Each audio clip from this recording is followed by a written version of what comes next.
For 6 years now, one birth certificate has generated more questions than any royal document since the abdication papers of Edward VIII. It belongs to Archie Harrison Mountbatten Windsor. And no matter how many times the press moves on, no matter how many times the story gets buried under the next headline, the next Netflix special, the next opera interview, people keep coming back to it. They come back because something doesn't add up. And today we're going to walk through every single detail, line by line, date by date, signature by signature. We're going to look at what the document actually says, not what the tabloids summarized, not what the Sussex PR team spun, what the paper itself records. And then we're going to ask the question that apparently no journalist in the mainstream British press has the courage to ask out loud. Why does a birth certificate for a child born on the 6th of May, 2019, appear to have a registration anomaly that has never been adequately explained? Stay with me. This one matters. Let's start with what we know, what is confirmed, what is on the public record. Archie Harrison Mountbatten Windsor was born, according to the official certificate, on the 6th of May, 2019 at Portland Hospital in London. His mother is listed as Rachel Meghan, Her Royal Highness the Duchess of Sussex. His father is listed as Henry Charles Albert David, His Royal Highness the Duke of Sussex. Now in the United Kingdom, the law is clear. Section 2 of the Births and Deaths Registration Act 1953 requires that a birth be registered within 42 days. 42 days, that's the window. And the registration is typically done by one or both parents appearing before a registrar. Archie's birth was registered on the 11th of May, 2019, 5 days after his birth. Nothing unusual about that timeline on its face, perfectly within the legal window, so where does the controversy begin? Begins with Section 5. Section 5 of a birth certificate in England and Wales is the informant section. This is the person who provides the details of the birth to the registrar. In the vast majority of cases, the overwhelming majority, this is one of the parents, the mother. The father, sometimes both. On Archie's original birth certificate, the informant was listed in a way that raised eyebrows. But here's where the story gets genuinely strange. The certificate was later amended. The names of the parents were changed. Rachel Meghan, Her Royal Highness the Duchess of Sussex, became simply Rachel Meghan Markle. And Henry Charles Albert David, His Royal Highness the Duke of Sussex, became Henry Charles Albert David, Duke of Sussex. Palace confirmed these changes were made at Meghan's request. Now, stop for a moment. Think about that. A member of the royal family, someone who had publicly, repeatedly, emphatically embraced the title of Duchess, requested that her royal styling be removed from her own child's birth certificate. Why, the official explanation delivered through Sussex spokespeople was that the change was made to align with Meghan's personal preference and how she wished to be identified. Fair enough, people update documents. But the timing is what makes people uncomfortable. The amendment was made in June 2019, just weeks after the original registration, and it was made quietly. No announcement, no explanation at the time. It only came to light much later when journalists obtained the updated certificate. And when it did come to light, the Sussex camp didn't say, yes, we updated it, here's why, moving on. No, they went on the offensive. They accused the media of harassment. They suggested the story was racist in motivation. They deployed the full arsenal of grievance to deflect from a very simple question. Why did you change your child's birth certificate? Now let's address the most explosive claim directly. Because if you've spent any time in the corners of the internet where royal skeptics gather, and there are many such corners, you will have encountered a very specific allegation, that Archie's birth was registered before he was born.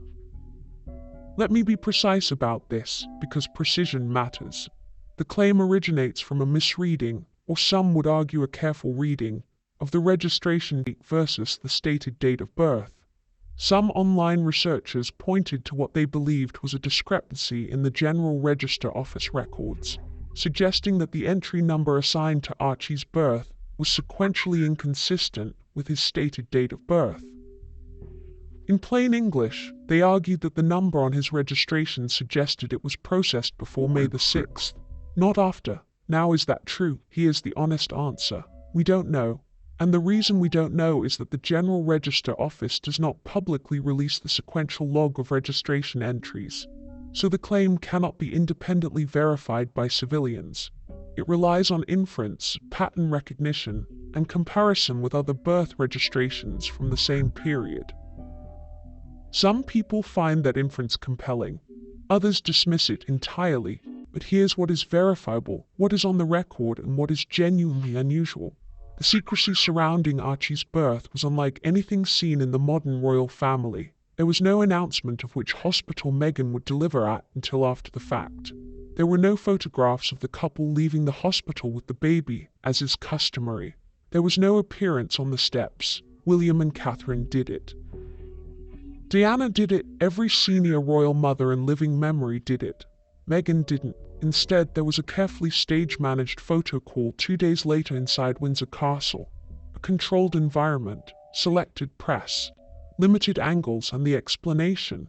Meghan wanted privacy from the woman who would, within 18 months, sit down with Oprah Winfrey in a globally televised interview to discuss the intimate details of her mental health, her family relationships, and her son's skin color. That woman wanted privacy for the birth. The contradiction is so stark it borders on performance art. Now let's talk about Piers Morgan. Morgan's name gets attached to this story constantly. Search Piers Morgan Archie birth certificate and you'll find hundreds of results suggesting he exposed the discrepancy, that he proved something, that he delivered some kind of devastating blow. Let's be accurate. What Piers Morgan actually did, repeatedly, loudly, and with his characteristic lack of diplomatic restraint, was question the credibility of Meghan Markle in general terms.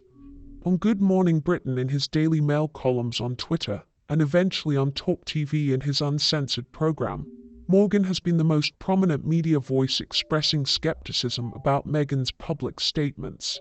He questioned her opera claims. He questioned her account of suicidal ideation. He questioned her narrative about the royal family. And yes, he raised questions about the secrecy surrounding the births of both Archie and Lilibet. But, and this is important, Morgan has never, to my knowledge, explicitly endorsed the specific claim that Archie's birth was registered before it occurred. He has amplified the atmosphere of suspicion. He has platformized the questions. He has made it socially permissible in mainstream media to say something about this doesn't add up. And for that, he was essentially forced off Good Morning Britain. He walked off set on the 9th of March, 2021, after a confrontation with weatherman Alex Beresford about his repeated criticism of Meghan. Ofcom received over 57,000 complaints. The regulator ultimately ruled in Morgan's favor. He was entitled to his opinion, but the damage was done. The message was sent.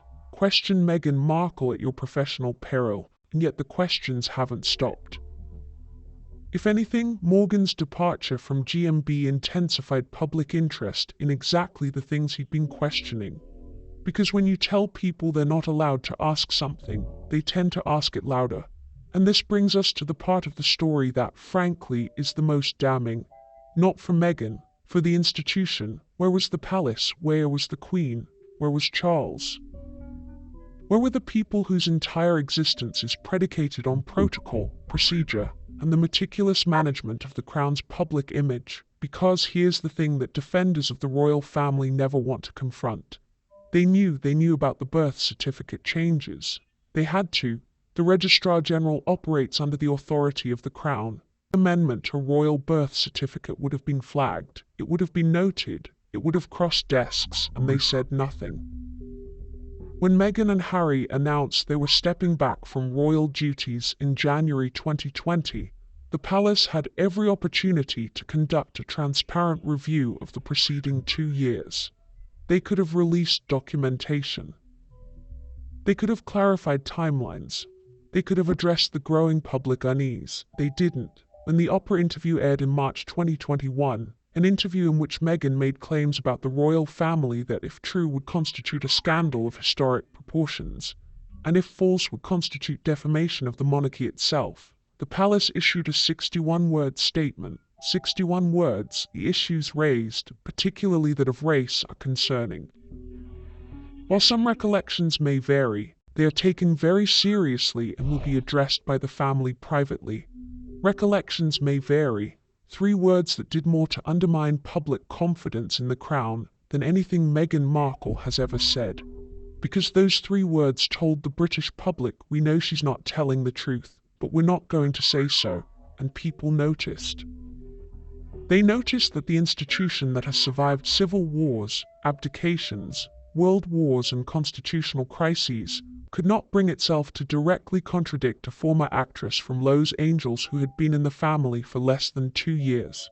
Why? The charitable interpretation is that the Queen, in her wisdom, believed that engaging publicly would only prolong the circus, that dignity required silence, that the institution would outlast the individual.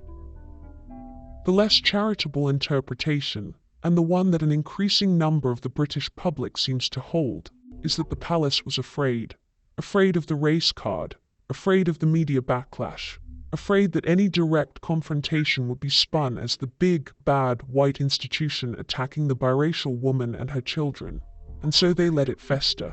They let the questions accumulate. They let the birth certificate sit there, amended and unexplained, while the woman who changed it toured the world presenting herself as a victim of their cruelty. If Archie's birth certificate is perfectly legitimate, and it may well be, then the palace's refusal to simply say so has been an act of institutional self-harm so profound it defies rational explanation. And if it isn't perfectly legitimate, then their silence is something much worse. Let's zoom out now. Because the birth certificate doesn't exist in isolation, it exists within a pattern, and patterns matter. Meghan Markle told Oprah Winfrey that she and Harry were married privately 3 days before their public wedding by the Archbishop of Canterbury in their garden. The Archbishop himself later clarified that this was not accurate. What took place was a private exchange of personal vows, not a legally binding marriage ceremony. Meghan's own spokesperson was forced to walk back the claim. She stated, "Oprah nodded, the world believed, and it wasn't true. Meghan claimed she knew nothing about the royal family before meeting Harry, that she didn't research him, that she asked her friends, is he nice, as though she were being set up on a blind date with an accountant from Surrey, not one of the most famous men on the planet." And yet her own social media history, her blog posts, her public statements before meeting Harry, all of which have been extensively documented, tell a very different story. A story of someone who was deeply interested in the British royal family, who watched the royal wedding of William and Catherine, who visited London repeatedly, who by some accounts specifically sought introductions to members of the royal circle. She told Oprah that Archie was denied the title of prince because of his race. This is demonstrably false.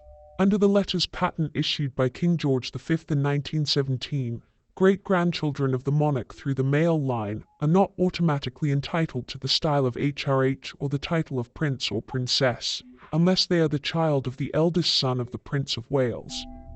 Archie, as the child of the second son, was never entitled to the title under the existing rules. It had nothing to do with race. It was constitutional convention established over a century ago, but Meghan said it on television, and millions of people believed her, because she said it with tears in her eyes and a tremor in her voice, and because Oprah, the most powerful interviewer in American media, didn't challenge her. This is the pattern. Claim, emote, deflect, and when caught, accuse the questioner of racism, harassment, or cruelty. And the birth certificate sits right in the middle of this pattern. Here is the question. It is a simple question. It requires a simple answer. And the fact that it has not been asked directly on camera by a credible journalist is itself a scandal.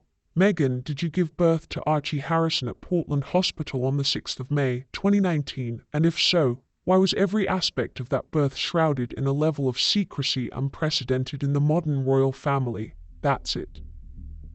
That's all anyone is asking, not conspiracy, not cruelty, not racism.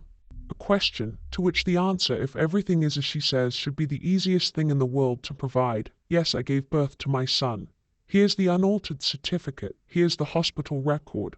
Here's the attending physician's confirmation. Next question done, finished. Every skeptic silenced. Every conspiracy collapsed, but that answer has never come. Instead, we get Netflix documentaries about how hard it all was. We get podcast episodes about the pain of public scrutiny. We get carefully worded legal threats to media outlets that dare to investigate. You know what we don't get? Clarity. And in the absence of clarity, people draw their own conclusions. Some of those conclusions are unfair. Some are wild. Some are born of genuine prejudice and should be dismissed. But some of them, the ones rooted in documented inconsistencies, in changed certificates, in unprecedented secrecy, in a pattern of statements that have been proven misleading, those conclusions deserve to be heard. Not because they're necessarily right, but because in a democracy, in a constitutional monarchy that derives its legitimacy from public trust, the people have a right to ask questions about the family that sits on their throne and spends their taxes. King Charles III now sits on the throne, and he inherits not only the crown but the consequences of his mother's silence. The late Queen Elizabeth chose restraint, she chose dignity. She chose, in the words of her own Christmas broadcast, to focus on what unites rather than what divides, but restraint has a cost. And the cost in this case has been the erosion of public confidence in the institution's willingness to defend itself, and by extension, its willingness to defend the truth. Charles has an opportunity that his mother did not take. He can demand transparency. He can instruct the palace to release a clear, comprehensive, unambiguous statement addressing every question that has been raised about Archie's birth documentation. He can request that the Registrar General confirm, publicly and on the record, that the birth certificate as it currently stands is accurate, unaltered beyond the known amendments and consistent with the legal requirements of the Births and Deaths Registration Act. Will he do so? History suggests not. The palace moves slowly. It prefers to let stories die of natural causes. It trusts that the British public will eventually move on, but this story hasn't died. It's been 6 years. And it's still here, and it will keep being here because in the age of the internet, unanswered questions don't fade. They multiply. Every year that passes without a clear answer is another year the question grows. Another year the conspiracy deepens. Another year the institution looks either complicit or incompetent, and Meghan Markle, she continues her life in Montecito. She launches lifestyle brands, she appears at charity events. She is, by all external appearances, entirely unbothered. But the document is still there, sitting in the General Register office, amended, unusual, unexplained, and people are still reading it. I want to be clear about something before I close. I am not telling you what to believe. I am not telling you that Meghan Markle did or did not give birth to Archie Harrison. I am not telling you that the birth certificate is fraudulent. I am not telling you that Piers Morgan proved anything. What I am telling you is this: there are legitimate questions. They have been asked by legitimate people. They have been met with silence, deflection, and accusations of bigotry. Now compare that with what you saw when Catherine, Princess of Wales, was in labour. The crowds gathered outside the Lindo wing of St Mary's Hospital. The photographers lined up for days in advance. The nation waiting, invested. And then the doors opened and there they were, William and Catherine on the steps, baby in arms, the world photographed, documented, witnessed. It is a ritual that matters, not because it satisfies tabloid curiosity, though it does that too, but because it performs a function that is fundamental to the social contract of the monarchy. It says, here is the heir, here is the child, here is the proof, bear witness, public. This child is real and this child is yours. Meghan declined that ritual. She declined it for reasons that were explained at the time as a desire for privacy, a modern choice, a personal boundary, and many people accepted that explanation because it sounded reasonable on its surface. But let's press on that surface a little, because it is thinner than it looks. This is a woman who, at the time of Archie's birth, had already demonstrated an extraordinary appetite for public attention when it suited her purposes. She had walked down the aisle of Windsor Castle in front of 600 guests, and a global television audience estimated at nearly 2 billion people. She had posed for official engagement photographs. She had given carefully managed interviews. She had cultivated a public image with the precision of someone who understood, at a molecular level, how media and perception interact. Privacy was not her default setting. Privacy was a costume she wore when the alternative was inconvenient. And in May 2019, a hospital steps photograph was apparently very inconvenient. 2 days after the announcement of Labour, there was a photo call. Inside Windsor Castle. Inside Frogmore Cottage. The Sussexes seated, baby in arms, smiling for cameras that they had personally approved and personally invited. It was controlled. It was curated. It was, by any honest assessment, exactly what a person does when they want the image of transparency without the reality of it. The reality of it would have been uncontrolled. The reality of it would have been a public hospital, a public exit, public witnesses. The reality of it would have been the kind of documentation that doesn't leave room for questions. They chose the image instead. And then 7 days after his birth, Archie's birth certificate was filed. And that certificate, which should have been the most straightforward document in the world, became something else entirely. Let's talk about what was on it. And let's talk about what was changed. In England and Wales, a birth certificate captures specific information in specific fields. The name of the child. The date and place of birth. The name, occupation, and usual address of the father. The name, maiden surname, and usual address of the mother. The date the information was given to the registrar, the signature of the informant, and the date of registration. These fields exist for reasons. They are legal records. They are permanent records. They are records that, in the case of a child born into the royal family, will be consulted by historians, institutions, and constitutional authorities for centuries to come. When Archie's original certificate became known to journalists, the details of the informant section attracted immediate attention. And then something happened that should have generated wall-to-wall coverage across every serious news outlet in the country. The certificate was amended, not corrected for a typo. Not updated with additional information. Substantively amended. The mother's name, originally recorded as Rachel Meghan, Her Royal Highness the Duchess of Sussex, was changed to Rachel Meghan Markle. The father's name, originally recorded as Henry Charles Albert David, His Royal Highness the Duke of Sussex, was changed to Henry Charles Albert David, Duke of Sussex, the removal of the HRH styling. The reinsertion of the surname Markle, a name she had publicly and legally replaced upon marriage. These are not administrative corrections. These are deliberate alterations to a legal document, and the explanation offered was, to put it charitably, inadequate. We were told that Meghan requested the changes to reflect her personal preference. Her personal preference, on a legal birth record, for a child born into the British royal family. The same royal family whose entire legitimacy rests on the precise and unimpeachable documentation of lineage, succession, and identity.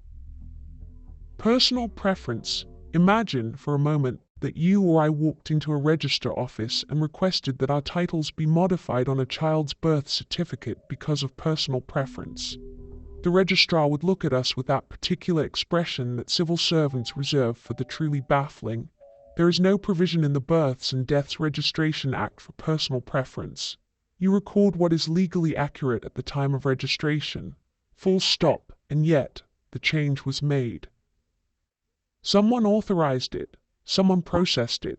And no one, not the palace, not the General Register Office, not the Home Office, has offered a satisfactory legal explanation for how a royal birth certificate came to be amended in this way, and on whose ultimate authority. The silence again, speaking volumes. Now let's address the registration date question directly and honestly, because it is the piece of this story that generates the most heat and consequently the most confusion. The claim circulating online, and it has been circulating for years, is that Archie's birth was registered before it occurred, that the registration date on the certificate precedes the birth date, that the sequential numbering of the entry in the General Register Office is inconsistent with the stated date of birth. Here is what is true. The claim as stated, that the registration date literally precedes the birth date on the face of the certificate, is not supported by the certificate as publicly known. The registration date of the 11th of May follows the birth date of the 6th of May. On the face of the document, the sequence is correct, but here is what is also true. The claim did not emerge from nothing. It emerged from a community of researchers who were comparing the sequential entry numbers assigned by the General Register Office across multiple birth registrations in the same period. Their argument was not that the dates on the face of the certificate were wrong, but that the administrative numbering suggested the entry was created at a different time than stated.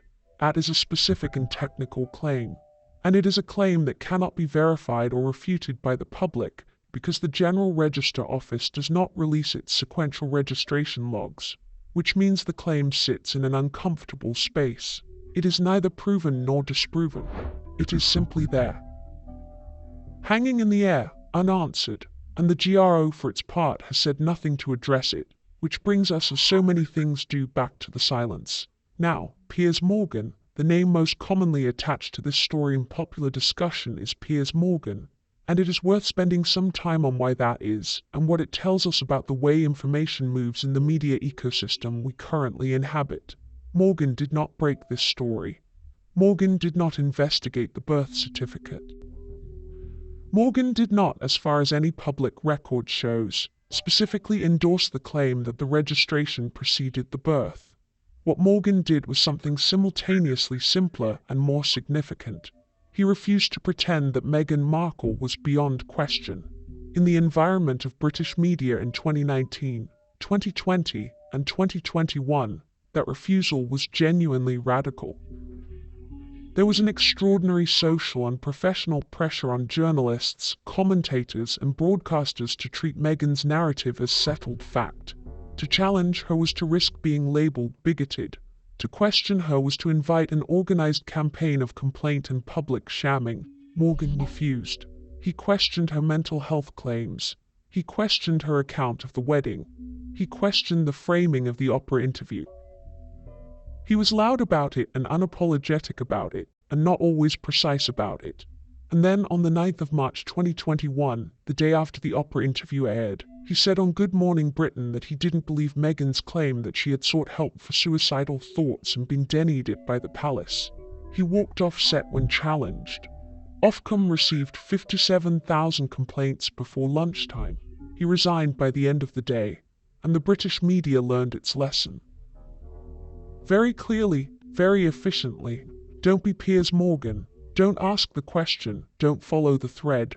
The result was that a story with genuine, documented, verifiable anomalies, a birth certificate that was amended in unusual ways, a birth that was conducted in unprecedented secrecy, a series of public statements by the mother that have been repeatedly shown to be inaccurate, was left to the internet, left to amateur researchers, left to people without press credentials or legal resources or institutional backing. And those people working without resources, without access, without protection, kept the story alive anyway, because the questions were real. And real questions have a way of surviving even when the institutions that should be asking them decide to look elsewhere. Let's talk about the royal family's role in all of this, because it is impossible to look at the full picture of what happened around Archie's birth and not arrive at some very uncomfortable conclusions about the people who were in a position to prevent this and chose not to.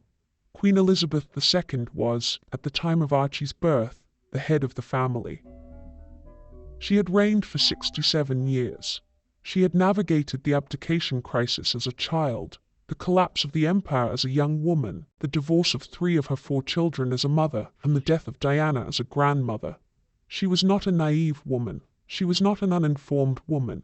She was arguably the most experienced constitutional head of state in the world. And she knew Harry, she knew what Harry was. She knew what Harry had become in the years since his mother's death. She watched him spiral. She watched the relationships fail. She watched the choices accumulate. And she watched him bring Meghan into the family. The question that hangs over that period is one that many people are reluctant to ask because it implies criticism of a woman who is almost universally revered. But we have to ask it. What did the Queen know about Meghan Markle before the wedding? What due diligence was conducted? What background was examined? What concerns were raised internally within the family and within the palace, and what was done about them? Because if the concerns that have since become public, the pattern of misleading statements, the willingness to publicly attack the family that had given her everything, the extraordinary series of contradictions in her public narrative. If any of those things were knowable before the wedding, then the people who had the resources and the obligation to know them have serious questions to answer. And if they weren't knowable, if Meghan Markle was so skilled at managing her image that even the palace's vetting process couldn't identify the risks, well, that tells its own story. Either way, the institution failed. Either through negligence or through a calculation that the risks were acceptable, the royal family walked into a situation that has done measurable, lasting damage to the Crown's reputation and to the public's trust in the institution. Charles knew. By the time he became king, he had years of evidence, years of documented incidents, years of staff complaints, media anomalies, and personal confrontations. He knew that the narrative being constructed in Montecito bore little relationship to the reality that had played out inside palace walls, and his response has been in the main to do what his mother did. Wait, endure, say as little as possible and hope it passes. It hasn't passed. Here is what I keep coming back to. And I think it is the thing that sits underneath all of this, the foundation on which the entire 6 years of questions rests. If you have given birth to a child, you know it. Your body knows it. The hospital knows it. The midwives know it. The records know it. It is one of the most thoroughly documented events in a human life, particularly when that human is a member of the royal family of the United Kingdom. If you have given birth and someone questions whether you have given birth, the answer is not silence.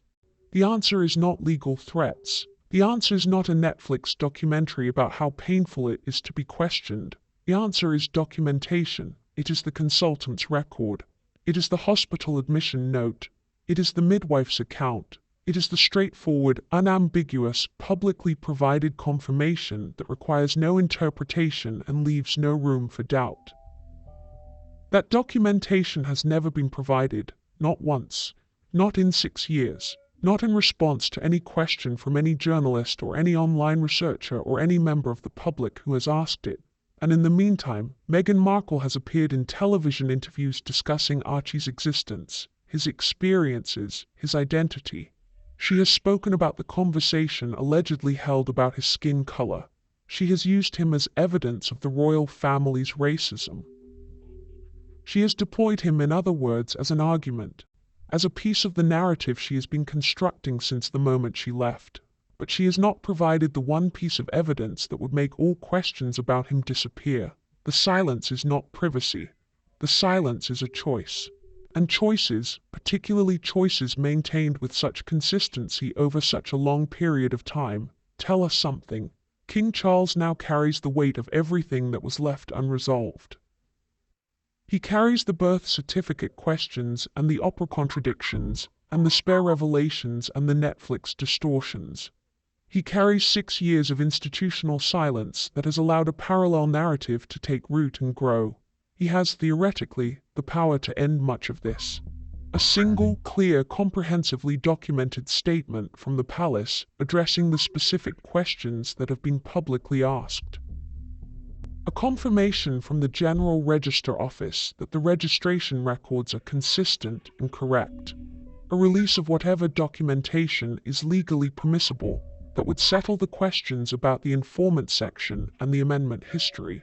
He will almost certainly not do it, because the palace has calculated that engaging looks weaker than ignoring, because they believe this will eventually become yesterday's story. Because they have 1,000 years of institutional habit telling them that silence is strength. They are wrong. In the age of the internet, silence is not strength. Silence is an invitation. It is an open door through which every question walks, grows, multiplies, and finds an audience of millions who have nothing but time and a search engine, and a very reasonable suspicion that they are not being told the truth. Every day that passes without clarity is another day the questions compound. Another day the institution looks either unable or unwilling to defend itself. Another day Meghan's narrative, however contradicted by evidence, fills the vacuum that the palace has left wide open. So let me close with this. I am not asking you to believe the most extreme version of any theory about Archie Harrison's birth. I am not asking you to reach conclusions that the available evidence does not support. I am asking you to notice the silence.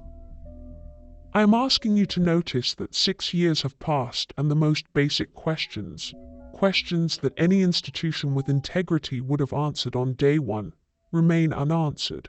I am asking you to notice that a birth certificate was amended in ways that have never been legally explained, that a birth was conducted in secrecy that has never been satisfactorily justified, that a mother who claims to want the world to understand her story has never provided the single most important piece of documentation that would make her story unassailable. The General Register Office of England and Wales is one of the oldest civil registration bodies in the world. It has been recording births, marriages, and deaths since 1837. 187 years of meticulous, unbroken record keeping. The kind of institutional continuity that most organizations can only dream about. The kind of record that forms the backbone of genealogical research, legal proceedings, inheritance disputes, and constitutional succession. When a child is born in England and Wales, the birth must be registered within 42 days. The registration is performed by an informant, typically a parent, who appears before a registrar and provides the required information. The registrar records that information, the informant signs the register, and a certified copy is issued. The original entry in the register cannot be altered except under very specific circumstances defined by law, primarily to correct genuine errors of fact, and only with the authorization of the Registrar General. That is the system. It is robust. It is deliberate. It has been refined over nearly 2 centuries to be as tamper-resistant as a civil administrative process can be. And into this system walked Meghan Markle. And something happened that the system is not really designed to accommodate. Something that required, at minimum, a formal application, a review process, and a decision by someone with the authority to say yes, this amendment will be made to this royal birth certificate. Someone said yes, we don't know who. We don't know on what grounds. We don't know what justification was offered or accepted. We don't know whether the palace was consulted, whether they objected, whether they facilitated, or whether they simply looked the other way while it happened. What we know is that the document was changed, and what we know is that no one has explained it properly.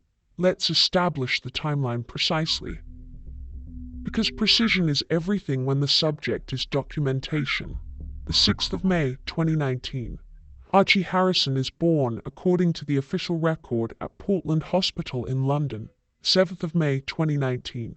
Kensington Palace releases a photograph of Harry and Meghan with the newborn inside Frogmore Cottage. Not at the hospital, not on steps, inside, controlled, curated, the 8th of May, 2019.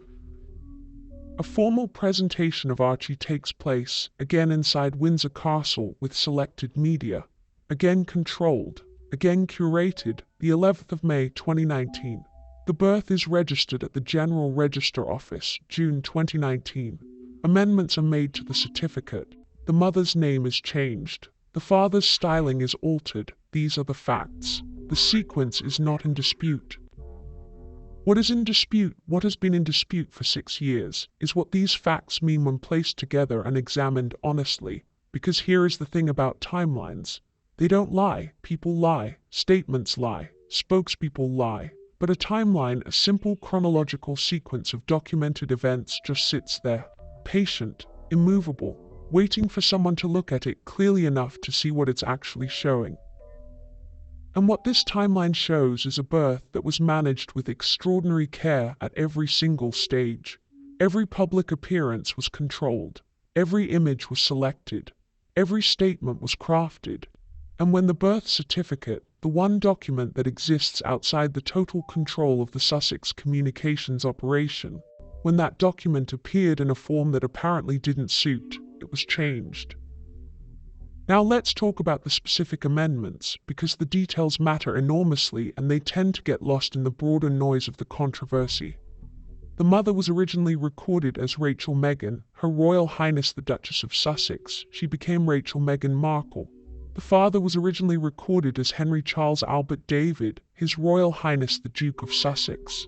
He became Henry Charles Albert David, Duke of Sussex. Look at what was removed: the HRH styling, the Duchess title. And in its place, the surname Markle, a surname that Meghan had not legally used since her marriage to Harry in May 2018, a surname she had publicly and legally replaced, a surname that on a birth certificate filed 13 months after her marriage should not have been the name under which she was recorded in the first instance, and yet the amendment reinstated it, which raises a question that nobody in the mainstream press seems to have asked with any persistence. If Markle was the correct surname for the amended certificate, why wasn't it the correct surname for the original certificate? And if the original certificate correctly recorded her as the Duchess of Sussex, on what legal basis was it changed to something that was, by any technical measure, a name she no longer held? There is no clean answer to that question. There are explanations that have been gestured at: personal preference, a desire to step back from royal styling, a preparation for the eventual departure from royal duties that was still months away at that point. But none of those explanations are legally coherent. None of them correspond to any provision in the registration law. None of them explain who authorized the amendment or why the General Register Office accepted the application. They are narratives dressed up as explanations. And if you look at them carefully enough, they dissolve. Now, the question of whether the birth was registered before it occurred. This is the claim that generates the most controversy, the most dismissal, and the most genuine confusion. And I want to address it with the care it deserves rather than the reflexive contempt it usually receives. The claim, as it circulates online, is stated in various ways. Some people say the registration date precedes the birth date. Some people say the entry number in the GRO records is inconsistent with the stated date of birth. Some people say there are sequential anomalies that suggest the administrative record was created before the birth it purports to document. Let me be honest about what is and isn't established. The dates on the face of the certificate are sequentially correct. The birth is recorded as the 6th of May. The registration is recorded as the 11th of May.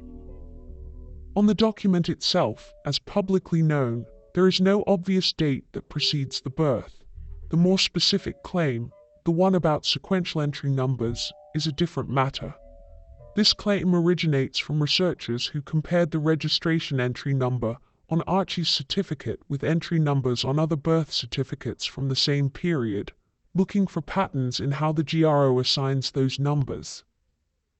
The argument is that if you know roughly how many births are registered per day in England and Wales, and you know the entry numbers for registrations made before and after Archie's, you can make an inference about whether the number assigned to his registration is consistent with an 11th of May processing date. This is not a crazy methodology. Sequential numbering analysis is a legitimate forensic technique used in document examination.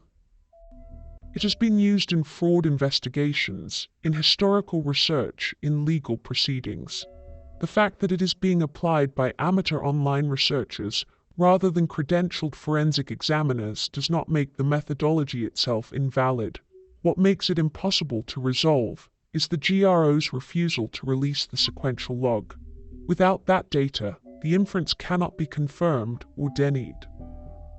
The GRO, for its part, has shown absolutely no interest in providing the clarity that would settle the question one way or another, which is itself interesting. Because if the claim is wrong, the GRO could demonstrate that it is wrong very easily, release the log for the relevant period, show the public that the entry numbers are consistent with the stated dates, end the conversation. They haven't done it. Perhaps there are legitimate administrative reasons why sequential logs are not publicly released. Perhaps the GRO is simply following standard policy without any specific motivation related to this case. Perhaps the refusal to engage is bureaucratic rather than strategic. Perhaps, but in a case that has generated 6 years of sustained public doubt about a document that the GRO itself produced and amended, perhaps a little proactive transparency would not have been the worst thing in the world. Let's turn now to the media environment in which all of this has played out. Because you cannot understand why these questions have persisted for so long without understanding the extraordinary pressure that has been applied to anyone who dared to ask them publicly. British media, for all its reputation for aggressive tabloid journalism, has been remarkably timid on this specific story. There have been articles, there have been references, but the sustained, investigative, follow-the-thread journalism that this story demands has been largely absent from the mainstream press. Why part of the answer is legal. Meghan Markle and her team have been extraordinarily aggressive in deploying libel law against media organizations that publish material she finds unflattering. The case against the Mail on Sunday over the letter to her father was a shot across the bow of the entire British press. It was expensive, it was prolonged, and it resulted in a judgment that, while later appealed in part, sent a very clear message to editors. Publishing critical material about Meghan Markle comes with consequences. Part of the answer is social. The race dimension of this story, real or manufactured, has made many journalists and editors deeply reluctant to engage. The calculation is straightforward. Publish a critical investigation into the birth certificate, and regardless of the factual basis of the investigation, you will be accused of targeting a biracial woman. That accusation will trend on social media. It will be amplified by Sussex supporters and progressive commentators. It will attract regulatory complaints, and it will follow the byline journalist for the rest of their career. That is a significant professional risk. Most journalists aren't willing to take it, and part of the answer is structural. British journalism has been under sustained financial pressure for 20 years. Investigative journalism is expensive. It requires time, resources, legal support, and editorial commitment. In an environment where page views drive revenue and revenue drives editorial decisions, a long, expensive investigation into a birth certificate anomaly that might yield no definitive conclusion is very hard to justify to a publisher. So the mainstream press has in the main left this story alone. And that vacuum has been filled by the internet, by independent researchers, by YouTube commentators, by people with no institutional backing, no legal resources, and no professional protection, who have nevertheless persisted in asking the questions that the credentialed press declined to ask.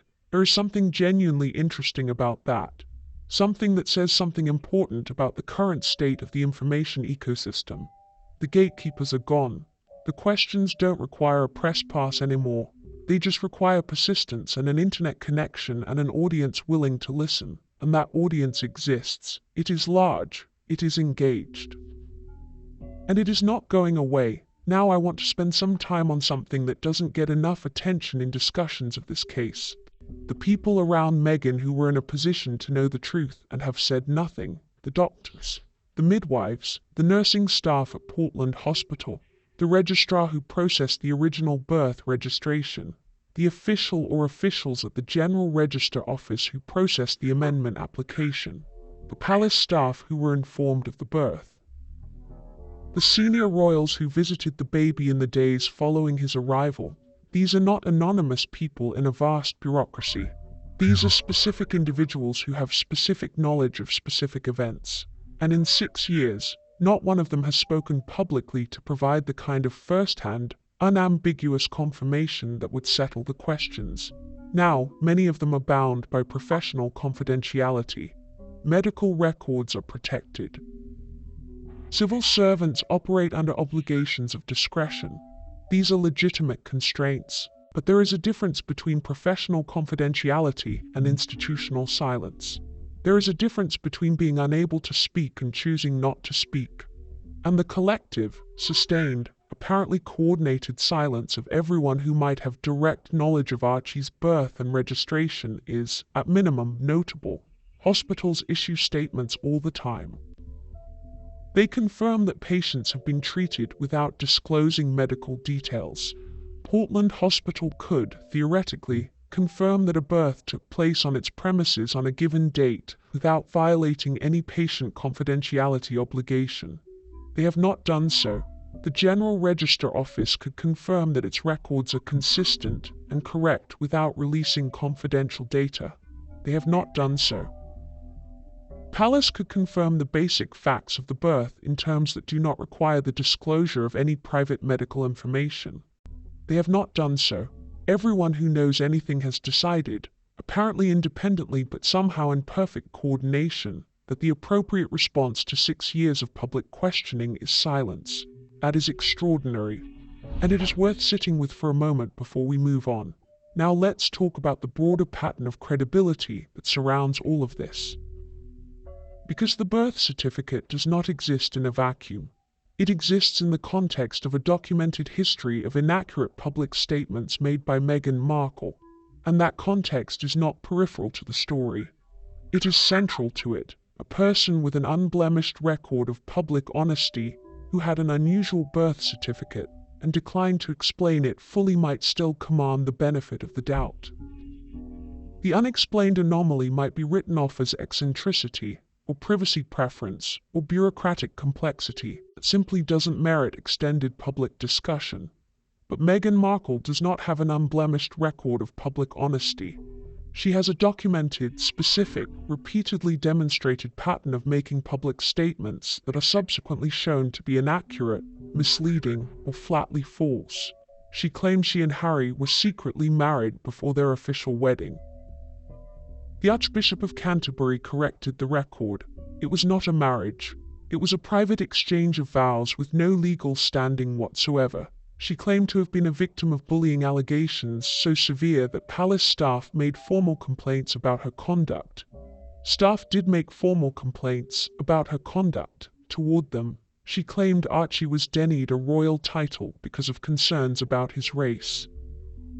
The letters patent governing royal titles make clear that his position in the line of succession, not his race, determined his entitlement. The rules she claimed were specially applied to him had been in place for over a century. She claimed she sought help for suicidal thoughts from the palace and was denied support. The palace disputed this account. Multiple sources within the institution have said no such request was made and no such denial occurred. She claimed she was naive about what joining the royal family would entail. Her documented social media history and the accounts of people who knew her before Harry suggest an extensive and detailed interest in the British monarchy going back years before their introduction. Each of these statements individually might be explained away. Memory is imperfect. Interviews are stressful. Nuance gets lost in translation between lived experience and public statement, but collectively they describe a pattern. A consistent, sustained pattern of public misrepresentation that has operated in one direction only. Every inaccuracy, every exaggeration, every selective omission has served to make Meghan look more sympathetic, more victimized, more wronged. There is not a single documented case of Meghan publicly overstating the good behavior of the royal family or understating her own grievances. Patterns like that are not accidents. They are methods. And when you place the birth certificate anomalies inside that pattern, they stop looking like isolated bureaucratic curiosities. They start looking like something else entirely. What that something else is precisely I will leave to your judgment, because my role here is not to reach the conclusion for you. My role is to lay out the facts and the patterns and the questions and the silences, and to trust that you are capable of evaluating them. I believe you are. I believe that the audience paying attention to this story is intelligent, critical, and more than capable of distinguishing between genuine evidence and speculation. And I believe the audience deserves to be treated accordingly, with the full picture, without the airbrushing, without the comfortable omissions that make the story tidier but less true. Here is the full picture as it currently stands. A birth certificate was filed and subsequently amended in ways that have never been legally explained. A birth was conducted in secrecy unprecedented for a senior royal. Questions about the registration records have been raised by researchers and met with institutional silence rather than clarification. The mother of the child has a documented history of making inaccurate public statements. The institution responsible for overseeing the accuracy of the records has declined to address specific public concerns. The palace, which had the authority and the obligation to maintain the integrity of royal documentation, allowed amendments to proceed without public explanation. And 6 years have passed without resolution. That is the picture. It is not a pretty one, and it implicates more than one person and more than one institution. The monarchy asked for our trust. It was given for generations, with remarkable generosity by the British public and by the Commonwealth nations that still look to the Crown as a symbol of continuity and integrity.